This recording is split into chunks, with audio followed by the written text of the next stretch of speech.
Disappearing is a discipline, not an accident. That's what I'd learned during the 6 months since I'd vanished from my old life. Real disappearance required daily choices. New name, new habits, new ways of moving through the world. I'd become Mollie Burrows, small-town librarian, a woman who shelved books with steady hands and spoke in measured tones to patrons who never looked too closely, but standing in my cramped apartment kitchen at midnight, bouncing my 3-month-old son against my shoulder while he cried inconsolably, I understood that some secrets refused to stay buried. Some truths had a way of finding you no matter how carefully you'd erased yourself. The birth certificate was hidden in a manila envelope taped to the underside of my bedroom dresser drawer, along with his medical records, vaccination schedule, and every document that proved Luca existed. Documents that also proved who his father was, though I'd left that line blank on the official paperwork. Only I knew the truth about those dark eyes that stared up at me with unsettling intelligence, the strong jaw already visible even in his infant features. The resemblance grew stronger every day, and with it, my fear that someone would notice what I desperately needed to keep hidden. I'd perfected the art of invisible living, grocery shopping at odd hours, choosing the apartment farthest from downtown, paying rent in cash through a property management company that didn't ask questions. My wardrobe consisted of oversized sweaters and loose cardigans that disguised my post-pregnancy figure, while I carried Luca in a wrap that kept him close and quiet. People saw what they expected to see, a young, single mother keeping to herself, probably running from an abusive ex. They weren't entirely wrong. The Millbrook Public Library occupied a converted Victorian house on Elm Street, all creaking floors and tall windows that let in streams of dusty afternoon light. I'd been working there for 4 months, long enough to establish routines that felt almost normal. Story time on Tuesday mornings, book club discussions on Thursday evenings, the comfortable rhythm of checking books in and out while Luca slept in his carrier behind the circulation desk. Mrs. Henderson, the head librarian, had been understanding about bringing him to work. Small towns made allowances that cities never would. My days followed careful patterns. Morning feeding at 6, quick shower while Luca dozed, then the walk to work through residential streets where neighbors waved from their porches. I cataloged new arrivals, helped patrons find romance novels and local history books, and answered reference questions with the thoroughness that had once made me valuable in my previous life. During lunch breaks, I'd sit in the children's section reading to Luca, watching his eyes track the colorful pictures while I wondered how long this borrowed peace could last.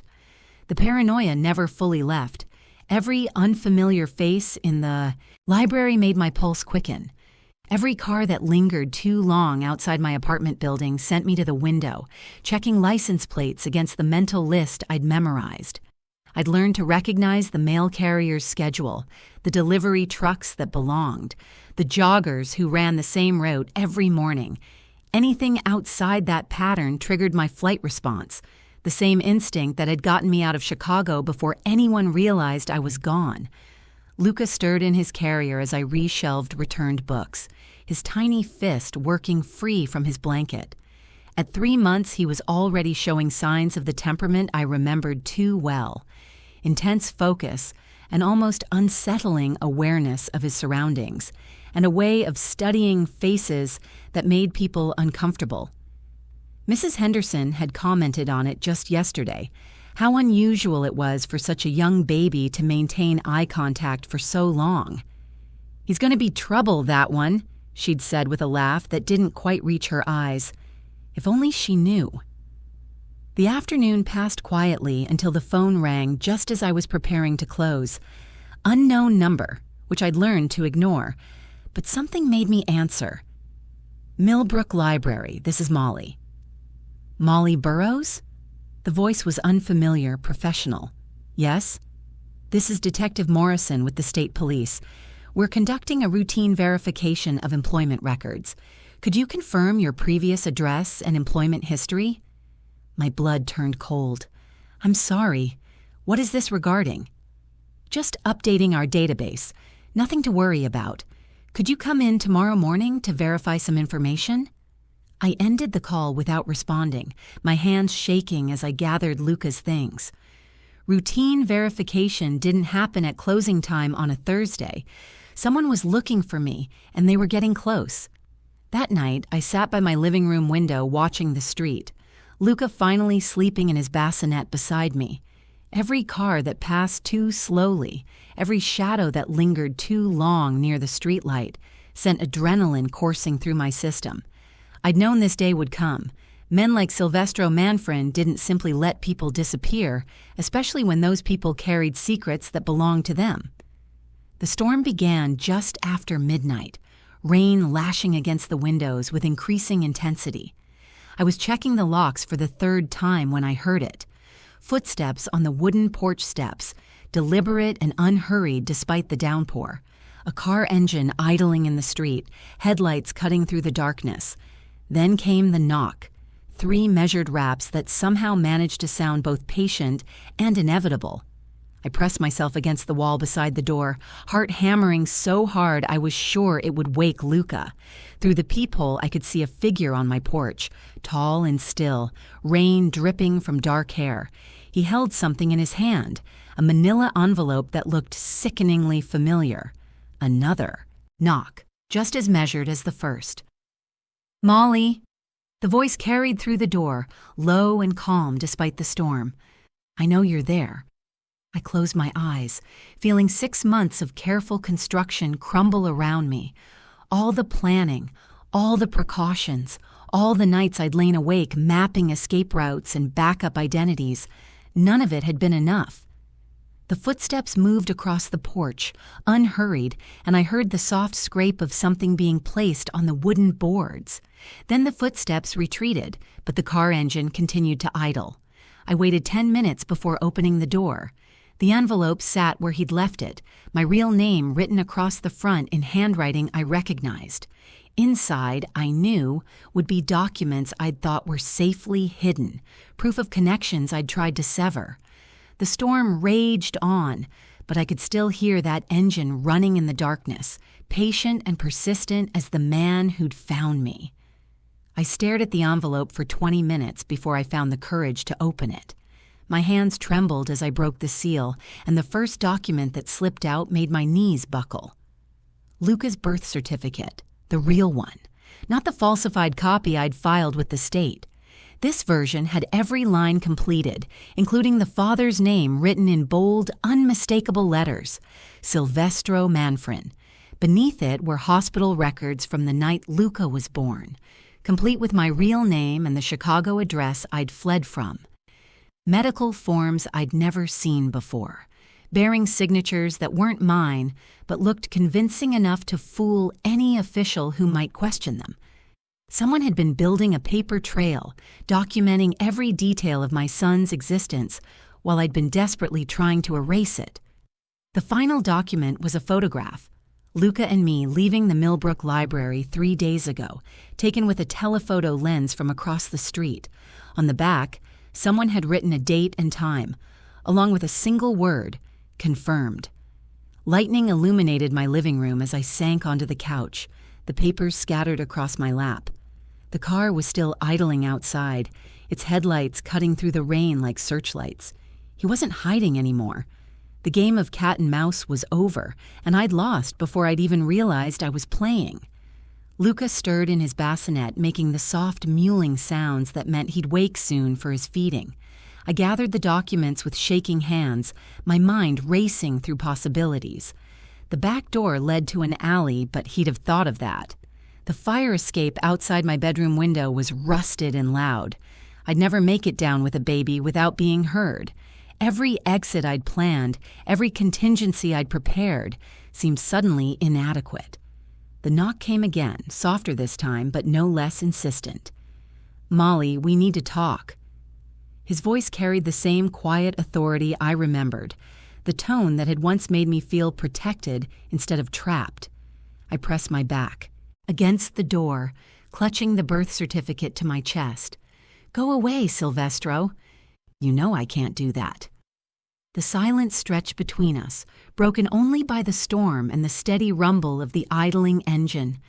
I could picture him standing there, rain soaking through his expensive suit, waiting with the infinite patience that had always unnerved me. He'd wait all night if necessary. He'd wait until I opened the door or until someone called the police, and then he'd simply produce the right documents, make the right calls, and the problem would disappear. "I'm not here to take him from you," he said finally, his voice barely audible over the thunder. "Then why are you here?" "Because you thought you could disappear." The words hit me like a physical blow. I slid down the door until I was sitting on the floor, the birth certificate crumpled in my fist. Of course he'd found me. Men like Silvestro didn't lose things they considered theirs, and despite everything I'd told myself over the past 6 months, I'd always known this moment would come. Luca's cry pierced the air, sharp and demanding. I scrambled to my feet, lifting him from the bassinet and holding him against my shoulder. His tiny body was warm and solid, real in a way that made everything else feel like a nightmare I might wake up from. "Let me see him." The request was so quiet I almost missed it. I looked through the peephole again and saw Silvestro standing closer to the door now, his hand pressed against the frame. Rain had plastered his dark hair to his forehead, and his usually immaculate appearance was disheveled in a way I'd never seen before. "Please, Mollie, just let me see my son." The word "my" sent ice through my veins, but there was something in his voice, not the controlled authority I remembered, but something rawer, more human. I unlocked the door but kept the chain engaged, opening it just wide enough to see his face clearly. Up close, he looked older than I remembered, lines around his eyes that hadn't been there 8 months ago. His gaze moved immediately to Luca, and I watched his expression change as he took in the dark hair, the strong jawline, the unmistakable resemblance. "He has your eyes," I said, hating how my voice shook. "He has yours, too." Silvestro's hand moved toward the gap in the door, then stopped. "May I come in? We're both getting wet." I looked past him to the street, where I could now see 2 other figures standing beside the idling car. His security, probably, though they were keeping their distance. The old Silvestro would have brought an army. This version had come with just enough backup to ensure his safety, not to intimidate me. "If I let you in, what happens next?" "We talk. Nothing more." "And if I don't?" He was quiet for a long moment, studying my face through the narrow opening. "Then I wait until you're ready.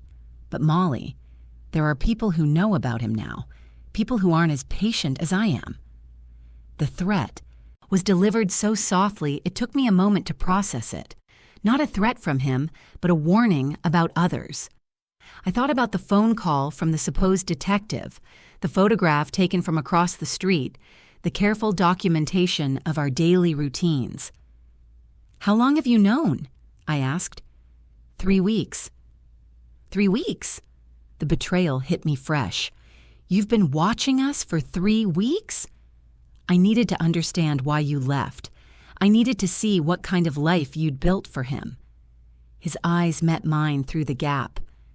"I needed to see if you were happy." The admission caught me off guard.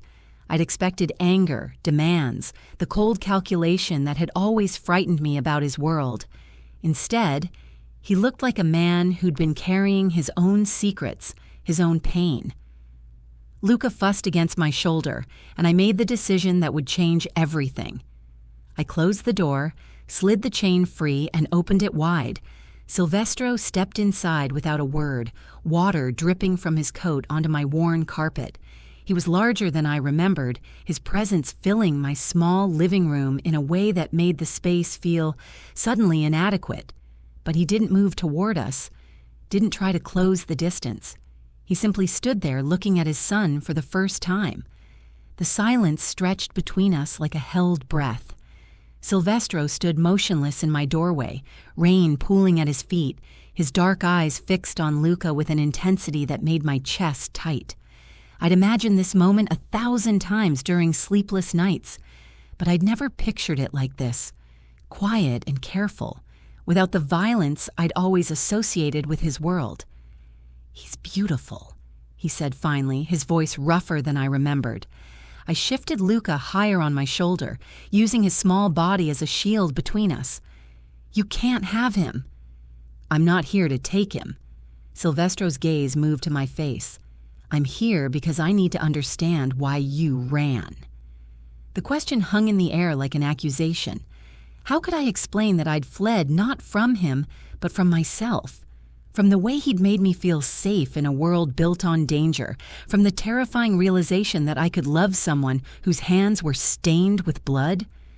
"You know why," I said instead. "Do I?"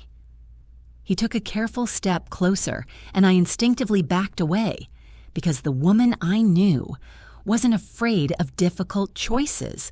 She was brave enough to challenge me, smart enough to see through my defenses. That woman wouldn't have run without a word. The memory hit me like a physical blow. Our last night together, the way he'd held me afterward with a tenderness that contradicted everything I thought I knew about him. I'd lain awake listening to his heartbeat, memorizing the feel of his arms around me, knowing it would be the last time. "That woman didn't know she was pregnant," I whispered. Silvestro went very still.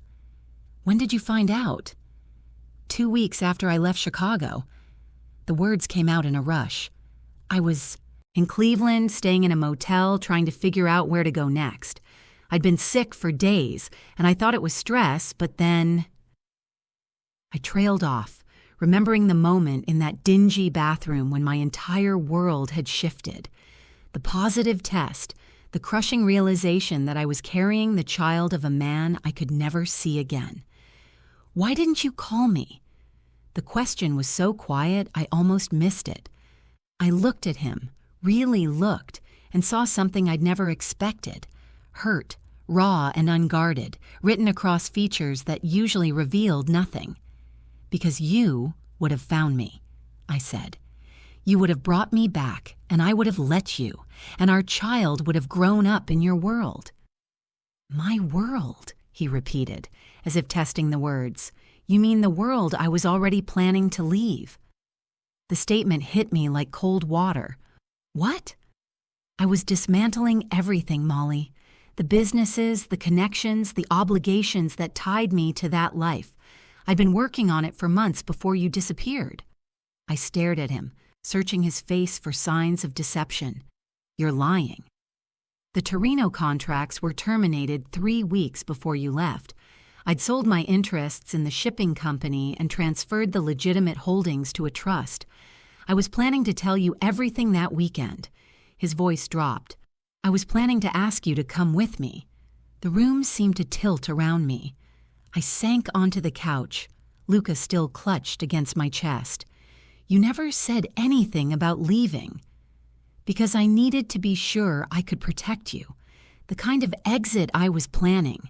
It required careful timing, absolute discretion. One wrong move and we'd both have been targets." "We?" The word came out strangled. "Did you think I was playing games with you?" He moved closer, his movements careful and deliberate. "Did you think what we had was just another transaction?" I couldn't answer. The truth was too complicated, too tangled up in my own fears and assumptions. I'd convinced myself that I was nothing more than a temporary distraction, a civilian who'd wandered into his orbit and would eventually be discarded when the novelty wore off. "I thought you were protecting yourself," I said finally. "I thought if I stayed, I'd become a liability." "You were never a liability." He sat on the edge of the coffee table, close enough that I could see the exhaustion in his eyes. "You were the reason I wanted out." The admission hung between us like a bridge I was afraid to cross. Luca stirred against my shoulder, his tiny fist tangling in my hair, and I felt the weight of all the choices I'd made in fear. "I was scared," I whispered. "Of me? Of how much I wanted to stay." Something shifted in his expression, a crack in the careful control he always maintained. "Then why didn't you?" "Because I knew what you were capable of. I'd seen the reports, heard the stories. I knew that loving you meant accepting that part of you, and I wasn't sure I was strong enough. And now? I looked down at Luca, at the perfect curve of his cheek, the dark lashes that were unmistakably his father's. Now I have him to protect. From me? The question was barely audible, but it carried the weight of everything unsaid between us. I met his eyes, seeing past the dangerous reputation to the man who'd held me through nightmares, who'd listened to my fears without judgment, who'd made me feel cherished in ways I'd never experienced before. From the world that comes with you, I said, from the choices that world would force him to make. Silvestro was quiet for a long moment, his gaze moving between Luca and me. When he spoke again, his voice carried a certainty that made my breath catch. That world doesn't exist anymore. I made sure of it. What do you mean? I mean I burned it all down, Mollie. Every connection, every obligation, every tie that could have followed us. The man you ran from, he's gone. I wanted to believe him. The desperate, aching part of me that had never stopped loving him wanted to accept his words without question. But trust, once broken, was harder to rebuild than either of us had anticipated. Then why are there people watching us, I asked. Why did someone call the library pretending to be police? His expression darkened. Because there are always vultures circling when someone like me tries to disappear. People who think they can use my past against me or profit from my absence. The Montrellis, he nodded grimly, among others. They've been testing my resolve, seeing if I'll respond to threats the old way. And will you? That depends, he said, his eyes meeting mine, on whether you'll let me protect what matters most. Silvestro stood and moved to the window, his silhouette dark against the storm-lit glass. The car was still idling outside, its occupants patient as sentries. I watched him study the street with the practiced eye of someone who'd spent years calculating threats and exits. "Tell me about the search," I said, surprising myself with the steadiness of my voice. "How did you find us?" He turned back to me, and for a moment I saw past the composed exterior to something rawer underneath. I never stopped looking. From the moment I realized you were gone, every resource I had was focused on finding you. But you said you waited 3 weeks before approaching me. I said I'd known about him for 3 weeks. I found you 2 months ago. The admission hit me like a physical blow. 2 months? You've been watching us for 2 months? Not watching, protecting. He moved away from the window, his hands clasped behind his back. There's a difference. Explain it to me. Silvestro was quiet for a moment, choosing his words carefully. When I first located you in Millbrook, my instinct was to come immediately, to demand answers, to bring you both back to Chicago where I could ensure your safety. But something stopped me. What? You looked happy. The words came out rough, as if they'd been difficult to say. I watched you at the library, saw how you interacted with the patrons, how carefully you'd built this quiet life. You were different than I remembered, calmer, more settled, and I realized that charging in would destroy everything you'd worked to create. I shifted Luca to my other arm, processing this revelation. So you just watched? I had people monitor the area, discreet surveillance to ensure no one else had found you. I ran background checks on everyone you interacted with regularly. Mrs. Henderson, your neighbors, the grocery store clerks. I made sure your apartment building's security was adequate and that your car was maintained properly. The scope of his oversight was staggering. You had my car serviced? The brake pads were worn. You were driving with a baby. He said it matter-of-factly, as if orchestrating my life from the shadows was perfectly reasonable. I also ensured your medical records were transferred properly and that Luca's pediatrician had access to complete family history. Without my knowledge. Without your knowledge, he confirmed, because I knew you'd run again if you realized I'd found you. I stared at him, torn between gratitude and violation. The careful life I'd built, the independence I'd fought for, how much of it had been real and how much had been an illusion maintained by his invisible hand. The job at the library, I said slowly. Did you— No, that was entirely your own doing, though I may have ensured that your references checked out when Mrs. Henderson called to verify your background. Luca fussed against my shoulder, and I stood to pace the small living room. The storm outside seemed to be intensifying, rain lashing against the windows with increasing violence. "Why tell me this now?" I asked. "Because the situation has changed." His expression darkened. 3 weeks ago, someone else started looking for you. Someone with resources and motivation that concern me. The Montrellis. Among others. When I began dismantling my operations, it created opportunities for rival families to expand their territory. The Montrellis have been the most aggressive, but they're not the only ones who see my absence as weakness. I stopped pacing. What does that have to do with us? They believe that finding you, finding him, will give them leverage over me. They think I'll return to the old ways to protect my family. The word family hung in the air between us, loaded with implications I wasn't ready to examine. And will you? That depends on whether there are alternatives. His non-answer sent a chill through me. I'd seen glimpses of the man he'd been before, the calculated violence that had built his reputation. The thought of that darkness returning, especially because of us, made my stomach turn. What kind of alternatives? Legal ones? Financial pressure? Political? Influence? He moved closer, his voice dropping. I've spent the last 6 months building a different kind of power, Mollie, the kind that doesn't require bloodshed. And if that's not enough? The silence stretched between us, heavy with unspoken truths. Finally, he spoke, his voice barely above a whisper. Then I'll do whatever is necessary to keep you both safe. The promise should have terrified me. Instead, I felt a treacherous warmth spreading through my chest, the same feeling that had made me fall for him in the first place. The absolute certainty that he would move heaven and earth to protect what he considered his. How did they find out about Luca? I asked. Hospital records. Someone with access to the Chicago medical system flagged the birth certificate when it was filed. They've been tracking the paper trail ever since. The fake detective who called the library. A fishing expedition. They were testing to see if you'd panic, if you'd run again. When you didn't, they knew they'd found the right person. I thought about that phone call, the professional tone that had seemed just slightly off. How long do we have?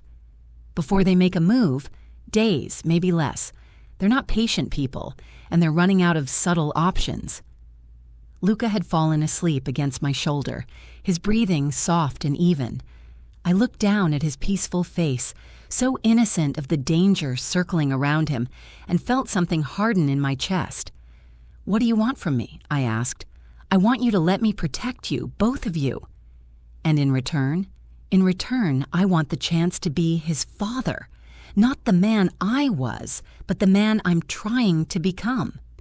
The request was simple and impossible all at once. Trust him with our safety. Trust him with our future.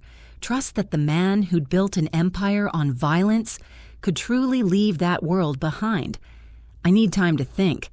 Time is something we may not have. He pulled out his phone as it buzzed with an incoming message. His expression darkened as he read it. "They know I'm here." "What does that mean?" He showed me the screen. A single photograph, his car outside my building, taken from across the street. Below it, a message. "We know about the child, too." The storm outside seemed suddenly insignificant compared to the one that had just arrived at our door. The photograph on Silvestro's phone changed everything. I stared at the image. His sleek black sedan parked outside my building, the timestamp showing it had been taken less than an hour ago, and felt the last of my illusions crumble. They weren't just watching anymore. They were announcing their presence. "We need to leave," I said, already moving toward Luca's diaper bag. "Now." "No." Silvestro's voice was calm, but I caught the steel underneath. Running will only confirm their suspicions and put you in more danger. Staying here puts us in danger, too. I grabbed clothes from the laundry basket, stuffing them into the bag with shaking hands. "They know where we live. They know about Luca." "Mollie." He caught my wrist gently, stopping my frantic packing. "Look at me." I met his eyes, seeing the same controlled intensity that had once made me feel invincible. "They can't have him," I whispered. "They won't." The certainty in his voice was absolute. "But we handle this intelligently, not emotionally." "What does that mean?" "It means we make this building secure while we plan our next move. It means we use their impatience against them." He released my wrist and pulled out his phone. "Marco, bring the team inside. Full perimeter, but keep it discreet."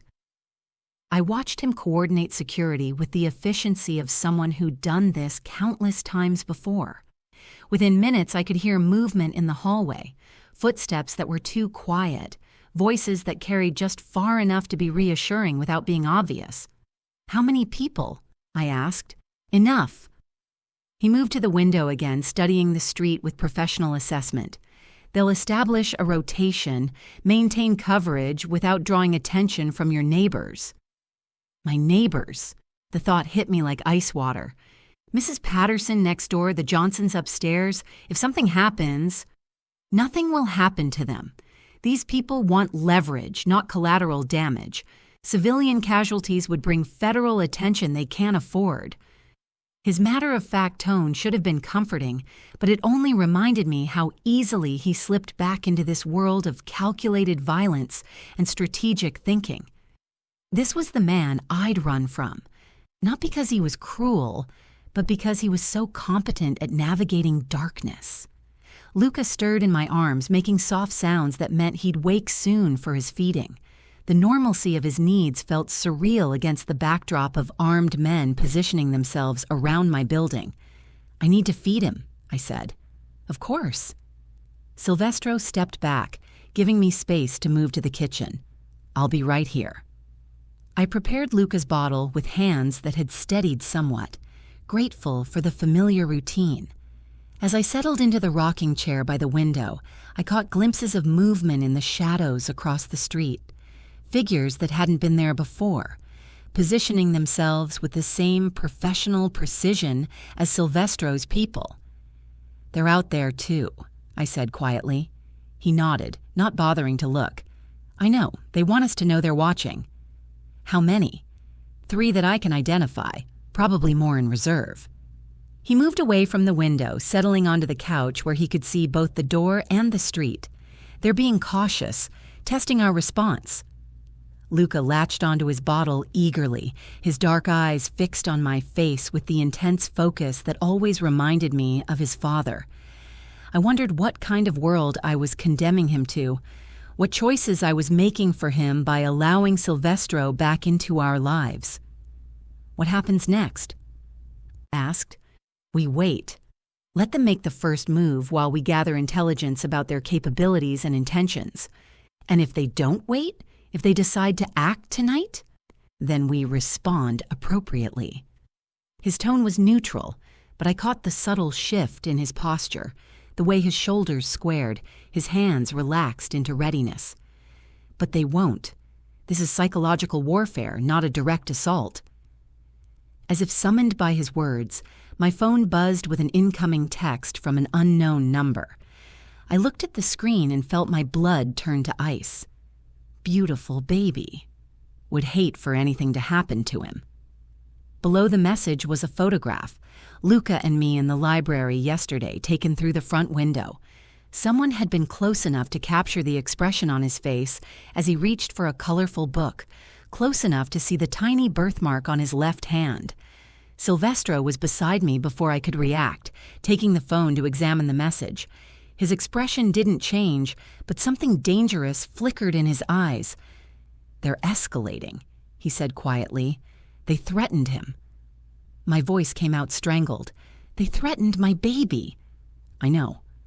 He handed the phone back, his movements carefully controlled. "And now they've made a mistake." "What kind of mistake?" "They've shown their hand too early, revealed their location, their timing, their methods." He pulled out his own phone, typing rapidly. "Marco, I need a trace on this number, full background on the photographer, and I want to know everyone who's been within 50 feet of the library in the past week." I watched him work, coordinating resources with the same efficiency he'd once used to run criminal enterprises. The difference now was the target. Instead of expanding territory or eliminating competition, he was building a protective barrier around us. "What can I do?" I asked. "Keep him safe. Keep yourself safe. Let me handle the rest." "That's not enough." I stood, still holding Luca, and moved to face him directly. "If they're targeting him because of you, then I need to understand what we're really dealing with. No more protection from the shadows, no more managing my life without my knowledge. If we're doing this, we're doing it together." He studied my face for a long moment, and I saw the exact moment he made his decision. The Montrellis aren't just trying to draw me back into the old life, they're trying to eliminate me entirely. They believe that if they can force me to respond with violence, they can justify a war that will end with my death. And if you don't respond, then they'll keep escalating until I have no choice. His eyes moved to Luca, sleeping peacefully in my arms. They're betting that I'll choose his safety over my own principles. And will you? The question hung between us like a loaded gun. When he answered, his voice carried the weight of absolute certainty, every time. The next morning brought an eerie calm. The Aina storm had passed, leaving the streets washed clean and gleaming under pale sunlight. I stood at my kitchen window, watching normal life resume. Joggers on their morning routes, neighbors retrieving newspapers, children waiting for school buses. The ordinariness felt like a lie. Silvestro had spent the night on my couch, fully dressed and alert even in sleep. I'd watched him from the doorway during Luca's 3 a.m. feeding, noting how his hand rested near his phone, how his breathing never quite reached the deep rhythm of true rest. Even unconscious, he remained ready. "Any word?" I asked as he ended a quiet phone conversation. The number traces to a burner phone purchased in Chicago 3 days ago. Cash transaction, no surveillance footage. He pocketed the device and moved to the window beside me. But we identified the photographer. Who? Vincent Torino, mid-level enforcer for the Montrellis, specializes in intimidation and surveillance. His voice carried the flat tone of someone reciting facts. He's been in town since Tuesday, staying at the Riverside Motel under a false name. I shifted Luca higher on my shoulder, feeling the familiar weight of his small body against mine. What does that tell us? That they're serious about this, but not serious enough to send their best people. Vincent is competent but predictable. They're still testing boundaries. And what are you going to do about it? Silvestro was quiet for a moment, his gaze fixed on something across the street. I'm going to remind them why I was never someone they wanted as an enemy. The words sent ice through my veins. You said you were done with that world. I am, but that doesn't mean I've forgotten how it works. He turned to face me, and I saw something in his expression that made my breath catch. Not the cold calculation I'd feared, but something more controlled, more precise. There are ways to end this that don't require bloodshed. What kind of ways? The kind that use their own greed against them. He moved to the kitchen table where he'd spread out papers during the night. Documents I hadn't seen before, financial records and legal filings that looked official and intimidating. The Montrellis have been expanding aggressively since I stepped back. They've overextended themselves, made enemies, cut corners. I studied the papers, recognizing some of the corporate structures from my previous life as a financial analyst. Money laundering, among other things. Tax evasion, immigration fraud, securities violations. His finger traced a line of transactions. They've been sloppy, confident that my absence meant no one was watching. But you were watching. I was documenting, building a case that could destroy them without firing a single shot. He gathered the papers into a neat stack. The question is whether they'll accept the evidence of their vulnerability or if they'll force me to use it. Luca fussed against my shoulder, and I began the gentle swaying motion that usually calmed him. How do you present evidence to people like that? Very carefully. Silvestro checked his watch. Vincent will be at the diner on Main Street in 20 minutes. He's been establishing a routine, probably hoping to draw me into a public confrontation. You're going to meet with him? I'm going to give him a message to take back to his employers. He moved toward the door, then stopped. I need you to stay here. Marco will remain in the building, and there are 2 more people positioned outside. What if something goes wrong? It won't. The certainty in his voice was absolute.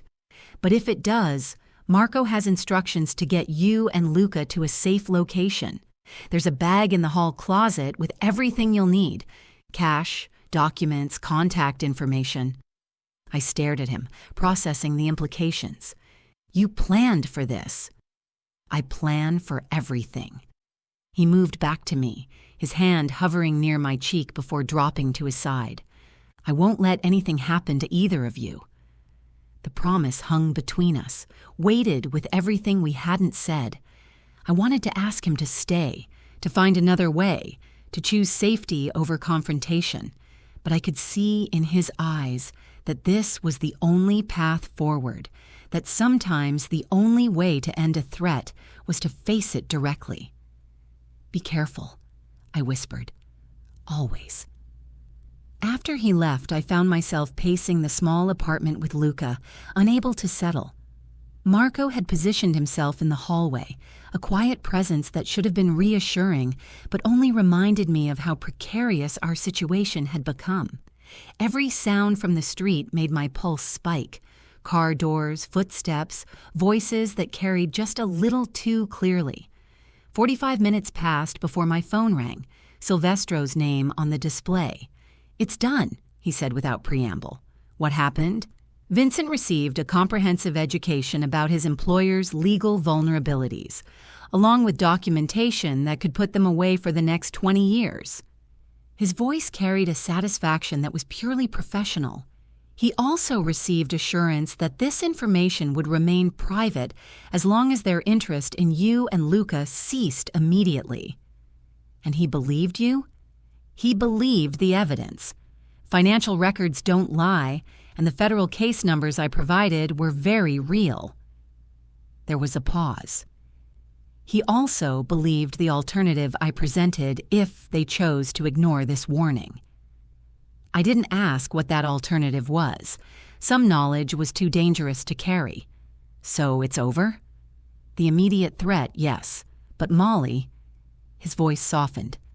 This won't be the last time. As long as people know about you and Luca, there will always be someone who thinks they can use you against me. The truth of it settled over me like a weight. This was the price of loving someone like Silvestro, not just the danger of his world, but the eternal vigilance required to stay ahead of it. Then, what do? We disappear properly this time, all of us together. New identities, new location, new life. He paused. If that's what you want. The offer hung in the air, loaded with possibility and sacrifice. A chance to start over, but only if I was willing to trust him completely. I need to think about it. Of course. But Mollie, when you're ready to decide, I'll be here. After he hung up, I stood at the window holding Luca, watching the ordinary world continue its ordinary business. Somewhere out there, Vincent Torino was making phone calls that would determine our future. And somewhere else, Silvestro was building a new kind of power, one that protected instead of destroyed. For the first time in months, I allowed myself to hope. 3 days of quiet followed Silvestro's meeting with Vincent. 3 days of normal routines, library work, evening feedings, bedtime stories, read in whispered voices while armed men stood guard in the shadows. The illusion of safety felt fragile, like walking on ice that might crack at any moment. Silvestro had maintained his distance, checking in by phone but not returning to the apartment. I told myself it was for security reasons, that his absence was tactical rather than personal. But lying awake at night, I found myself listening for his footsteps on the porch, for the quiet knock that would mean he'd decided to stay. On Thursday evening, as I was closing the library, Mrs. Henderson approached my desk with an expression I couldn't read. "Mollie, dear, there's been a man asking about you." My blood turned cold. What kind of man? Well-dressed, polite, said he was an old friend from Chicago, wanted to surprise you. She adjusted her glasses, studying my face. But something about him didn't sit right with me. Too smooth, if you know what I mean. What did you tell him? That I don't discuss my employees with strangers, friend or not. Her voice carried the steel that had made her an effective head librarian for 30 years. But Mollie, if you're in some kind of trouble, I'm handling it, I said quickly. Thank you for not giving him any information. She nodded, but I could see the questions in her eyes. Another relationship strained by the secrets I carried, another person I cared about who deserved better than half-truths and evasions. That night, I called Silvestro. Someone came to the library asking about me. I know. Marco reported it an hour ago. His voice was tight with controlled anger. Vincent was supposed to deliver a clear message. Maybe he did, and they chose to ignore it. Or maybe they're testing to see if I'll escalate. There was a pause, and I could hear him thinking through possibilities. Either way, the situation has changed. I'm coming over. Silvestro. This isn't negotiable anymore, Mollie. They've moved past intimidation to active reconnaissance. That means they're planning something. He arrived 20 minutes later, and I could see the tension in every line of his body. Gone was the careful control of our previous encounters, replaced by something sharper and more dangerous. We need to talk, he said, settling onto the couch while I fed Luca his evening bottle. About what? About why you really left Chicago. His dark eyes met mine. And don't tell me it was just fear of my world. I've had 6 months to think about that night, and there were things you said, things you didn't say that never made sense. I focused on Luca's face, using his peaceful contentment as an anchor. I told you why I left. You told me part of it, but there's something else, something you've been carrying alone. He leaned forward, his voice gentling. Mollie, if we're going to protect him together, I need to understand what I'm really protecting him from. The question hung between us like a bridge I'd been afraid to cross for months. I'd practiced this conversation in my head countless times, but now that the moment had arrived, the words felt impossible to speak. I didn't just leave because I was afraid of you, I said finally. I left because I was afraid of myself. What do you mean? I mean, I was falling in love with you. The admission came out in a rush. Not just attracted to you, not just fascinated by the danger, actually falling in love. And that terrified me more than anything else. Silvestro went very still. Why would that terrify you? Because loving you meant accepting everything you were, the violence, the moral compromises, the constant threat of losing you to that world. I shifted Luca to my shoulder, using the movement to avoid his gaze. I'd watched my mother love a man who lived on the edge of danger. I saw what it did to her, how it consumed her until she had nothing left. Your father? A cop who took too many risks, made too many enemies. He died when I was 12, and my mother never recovered. She spent the rest of her life waiting for phone calls that would destroy her world. I finally met his eyes. I swore I'd never put myself in that position. But you did anyway. I did anyway. And the night I realized how deep I'd fallen, I panicked. I convinced myself that leaving was the only way to save us both from that kind of destruction. Silvestro was quiet for a long moment, processing this revelation. When he spoke, his voice carried a pain I'd never heard before. You thought I would choose that world over you. I thought you wouldn't have a choice.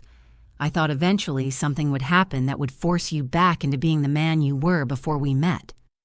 And now? I looked at him, really looked, seeing past the dangerous reputation to the man who'd spent months dismantling his empire, who'd chosen patience over force, who'd built protection around us without demanding anything in return. Now, I think I was wrong about a lot of things, including whether you were capable of change, including whether I was strong enough to love someone like you. I paused, gathering courage for the final admission, including whether running away was really about protecting him or protecting myself. The silence stretched between us, heavy with years of misunderstanding and missed opportunities. Finally, Silvestro spoke, his voice barely above a whisper. I was going to ask you to marry me. The words hit me like a physical blow. What? That weekend you disappeared. I had a ring, a plan, a future mapped out that didn't include any of the darkness you were afraid of. He ran a hand through his hair, a gesture of vulnerability I'd rarely seen. I was going to tell you about the exit strategy, about the new life I was building. I was going to ask you to build it with me. Tears I'd been holding back for months finally spilled over. I didn't know. How could you? I was so focused on making everything perfect, on eliminating every possible threat before I involved you in the planning. His voice turned bitter. I thought I was protecting you by keeping you in the dark. Instead, I drove you away. We both made mistakes. Yes, but mine cost us 8 months. Cost him 8 months of having a father. I looked down at Luca, sleeping peacefully against my shoulder, oblivious to the weight of our conversation. It's not too late. Isn't it? Silvestro's phone buzzed and his expression darkened as he read the message. They've filed a motion. What kind of motion? Custody challenge. They're claiming I'm an unfit father with criminal associations and that you're an unfit mother for keeping his existence secret. He showed me the screen. Emergency hearing scheduled for Monday morning. The room seemed to tilt around me. They can't do that.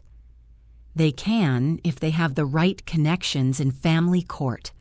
His voice was grim. This isn't about intimidation anymore, Mollie. This is war. The law office of Brennan and Associates occupied the top floor of the tallest building in Millbrook, all glass and steel that seemed designed to intimidate. I sat in the waiting room Monday morning, Luca sleeping in his carrier beside me, while Silvestro reviewed documents with his attorney.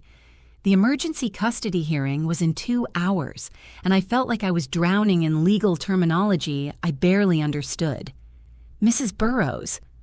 A woman in an expensive suit approached, her smile sharp enough to cut glass. I'm Patricia Kellerman, representing the petitioners in today's hearing. I stood slowly, instinctively moving closer to Luca's carrier. I don't understand. Who are the petitioners? Concerned citizens who believe a child's welfare is at stake. Her eyes flicked to Silvestro, who had emerged from the conference room with his lawyer. Citizens who have evidence that both you and Mr. Manfrin pose significant risks to the minor child's safety and well-being. That's ridiculous, I said, but my voice came out weaker than I'd intended. Is it? You've been living under a false identity, depriving a child of his father's support and medical history. Mr. Manfrin has documented ties to organized crime. She opened a folder revealing photographs I recognized. Silvestro and me outside my apartment. Luca and me at the library, images that had been taken without our knowledge. The court takes child endangerment very seriously. Silvestro stepped forward, his presence immediately shifting the dynamic in the room. Ms. Kellerman. I wasn't aware the Montrellis had expanded into family law. Her composure slipped for just a moment.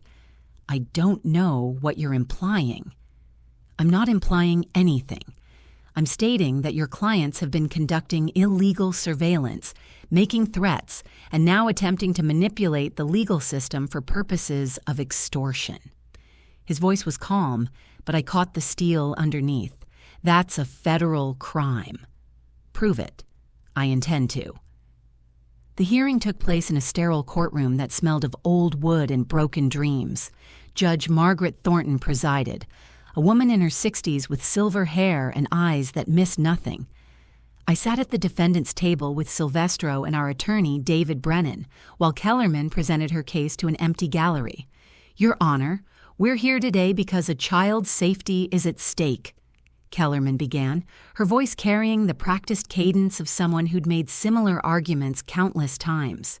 "The minor child, Luca Burrows, has been living in an environment of deception and danger."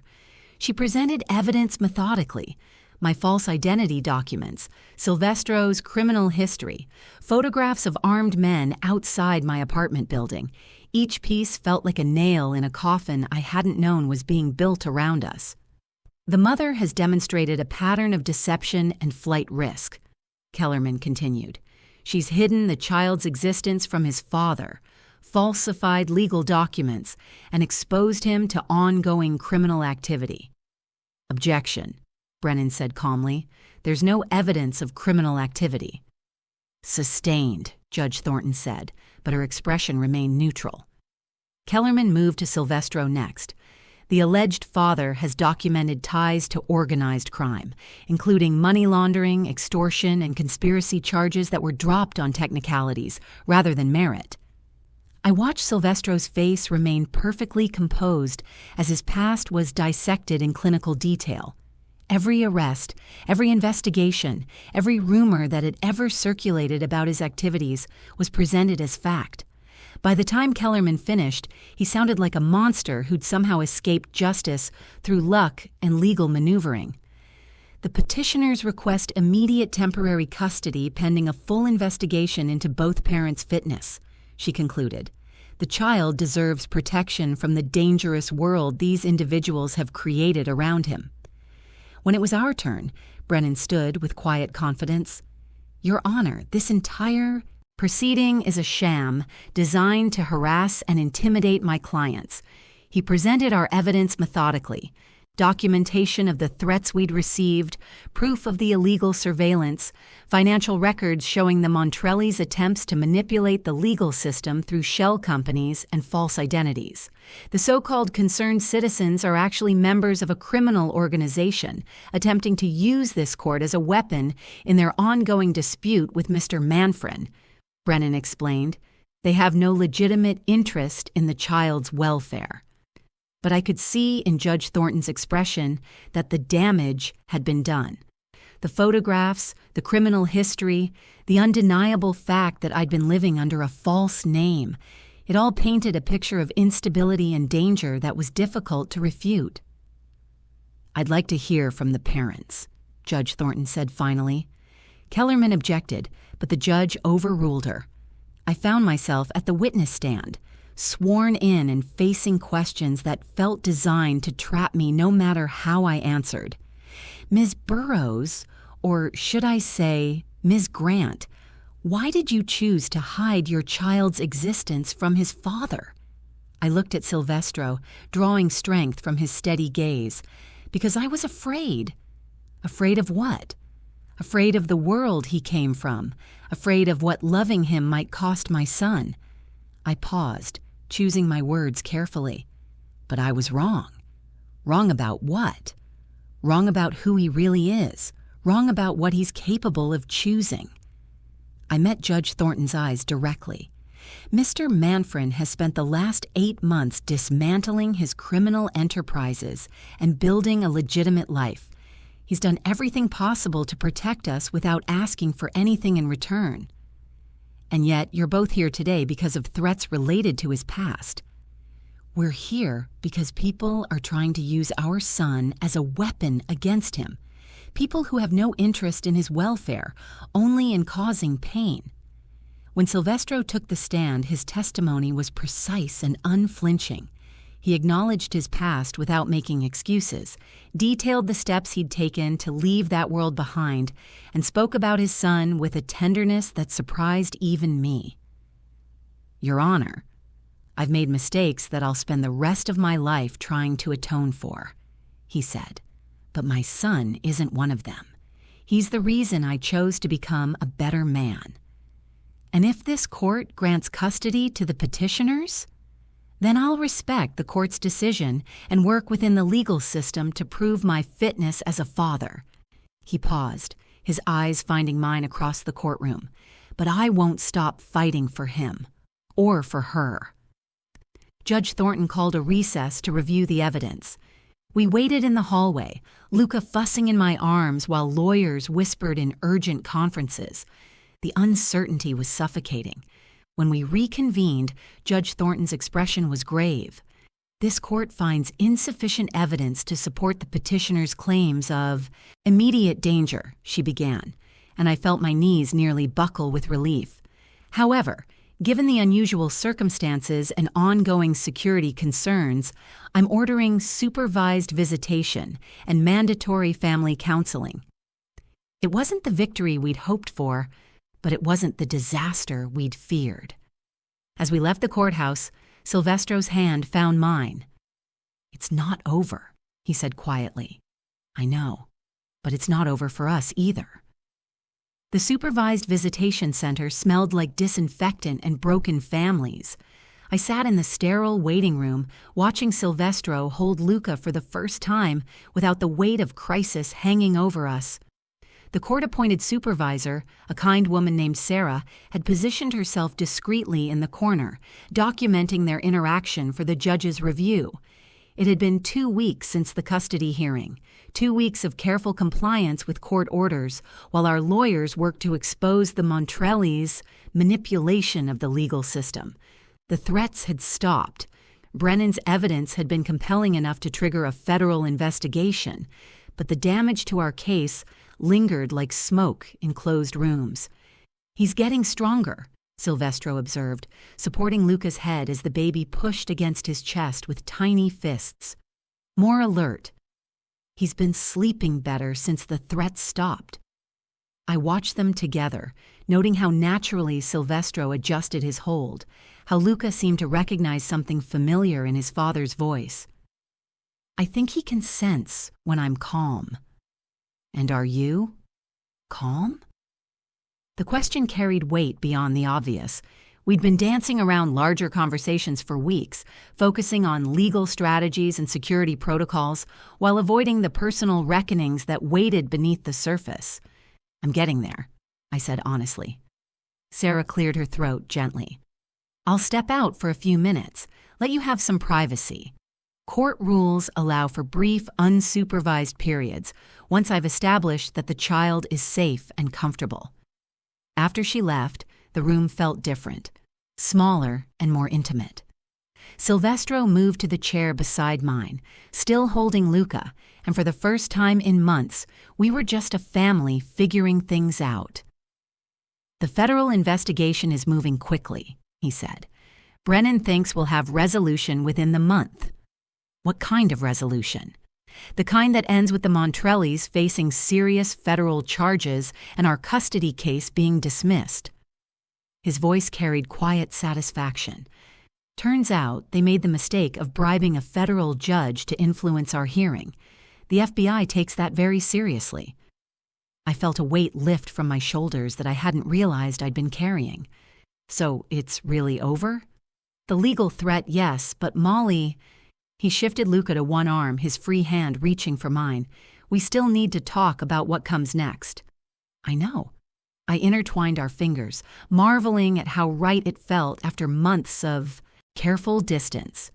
"I've been thinking about what you said, about disappearing properly this time. And I think you're right. As long as people know about us, know about him, there will always be someone who thinks they can use us against you." I looked down at Luca, who had fallen asleep against his father's chest. "But I have conditions." "Name them." "No more managing my life from the shadows. No more protection I don't know about.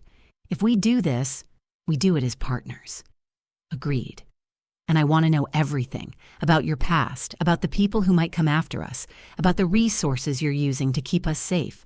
No more secrets. That's fair. He was quiet for a moment. What else? I want him to know who you really are, not the reputation, not the legend, but the man who chose to walk away from power to build something better. I met his eyes. I want him to be proud of his father. Something shifted in Silvestro's expression, a vulnerability I'd rarely seen. And what about you? What do you want for yourself? The question I'd been avoiding for months hung between us like a bridge I was finally ready to cross. I want to stop running. From you, from us, from the possibility that love might be worth the risk. Even knowing what that risk entails? Especially knowing, because the alternative, living without you, raising him without his father, pretending that what we had wasn't real, that's not protection. That's just another kind of prison. Luca stirred in Silvestro's arms, making the soft sounds that meant he'd wake soon. I watched my son's face, seeing traces of both of us in his features, and felt something settle into place that had been fractured for too long. There's something else, I said. Something I need you to know. What?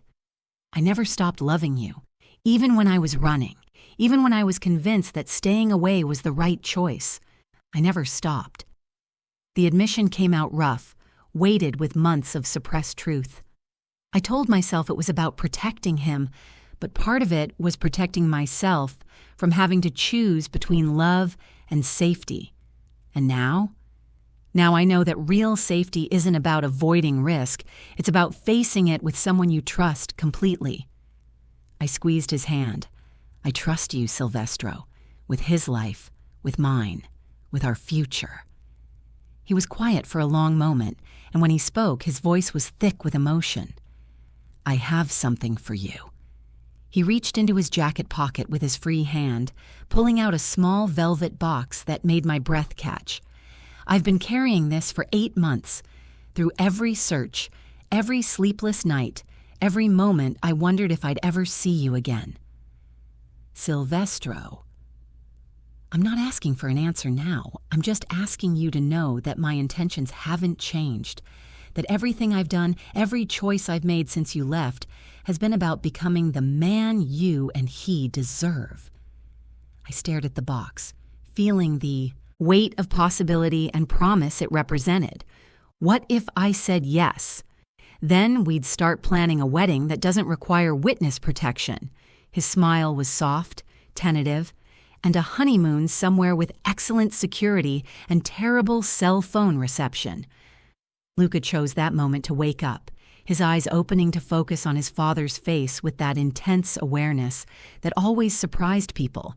For a moment, the three of us existed in perfect stillness, a family finally whole. Yes, I said quietly. Yes? Yes to the proposal. Yes to the new life. Yes to trusting that love is stronger than fear. I leaned over to kiss him, tasting salt and relief and the promise of tomorrow. Yes to all of it. When Sarah returned, she found us planning a future that included new names, a new city, and a small wedding ceremony with very exclusive guest list.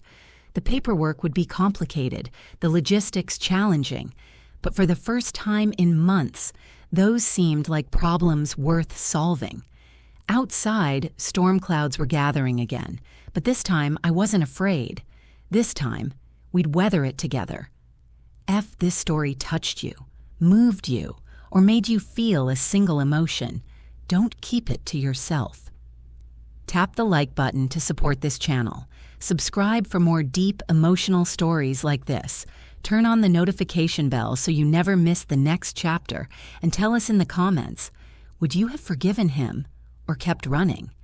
Also, let us know where you're watching from. We read every single one. Your support keeps these stories alive.